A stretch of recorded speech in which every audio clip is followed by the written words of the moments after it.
Well, it's very true that newspapers constitute a very important part of our existence. It's very true, and I think it's very deep-rooted habits in society when people in the morning grab the newspaper copy along with the hot cup of tea, and you get educated, you get enlightened, you get updated with what's happening, and different people respond differently to the news. Some love the editorial, some go for the major headlines and developments politically, socially, economically, sports and foreign news.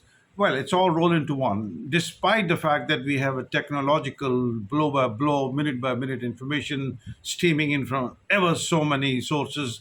But the morning newspaper still has managed to be there where it is. And one more good thing, that despite the storm of COVID, newspapers have survived somehow. And that is, in fact, great good news for all of us, that it has come back to the good old days of the newspaper.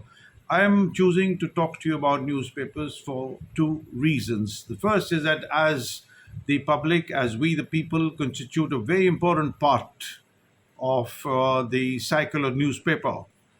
We are the readers. We are the ones who are actually at the receiving end.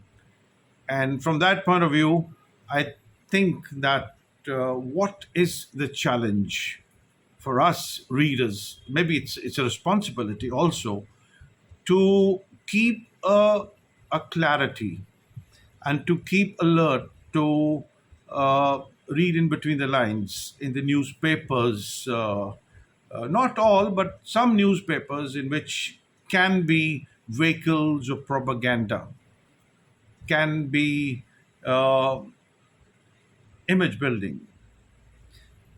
We don't expect that it's an ideal world. We don't expect for lofty, high ideals being practiced. It's a very hard competition, and there are compulsions even for the big houses or newspapers, etc., etc.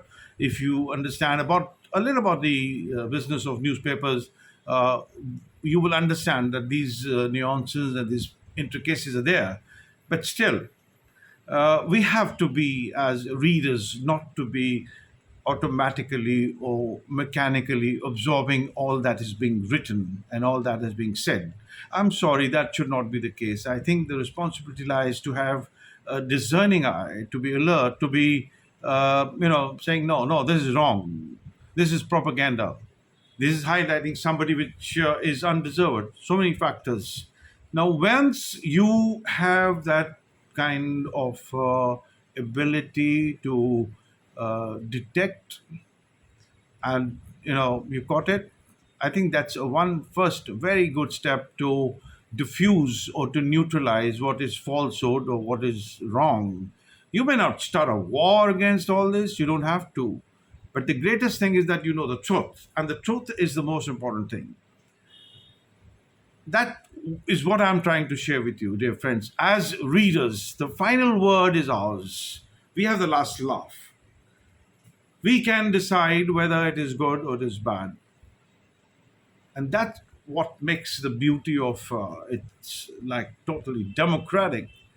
And before I end, I'd just like to say that in India we have fantastic and wonderful newspapers. We have very good writers, and in my own hometown also there are about,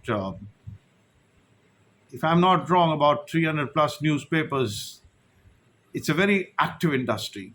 So it's very important. I just thought that more than the newspaper, it's the reader which actually constitutes the link in the entire cycle of the newspaper.